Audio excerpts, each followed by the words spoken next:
La condition de vie des femmes afghanes ne cesse d'être de plus en plus terrible. Légaliser le viol hein, entre époux, même les sentences physiques, si le mari juge que c'est utile, est effrayant. On a l'impression de remonter le temps. Mais qui en est pour juger, en fait? Quand on pense que 0,3% des agressions sexuelles des femmes et des enfants sont instruites en France et que tout le reste est dans le silence. Le viol entre époux, il ne faut pas oublier que quelque part il était défini par la règle du rapport sexuel. L'homme devait arriver à bander devant une femme qui avait une chemise de nuit avec un trou. Ah, bon.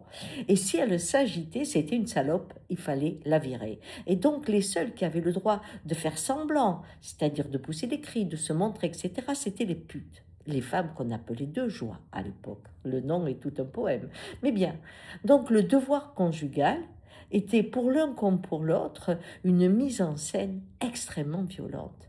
Et de la même façon, tous les droits de l'homme dans le foyer étaient acceptés. Est-ce que cela a changé dans la loi? Oui.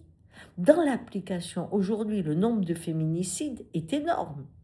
Hein, quand je vois ce que l'on peut faire pour une seule personne, alors que tous les 3 jours, il y a une femme qui meurt sur les coups de son mari, eh bien, je suis quand même très étonnée. On n'a jamais eu une minute de silence à l'Assemblée pour ça. Oui, les femmes afghanes nous rappellent d'où on vient.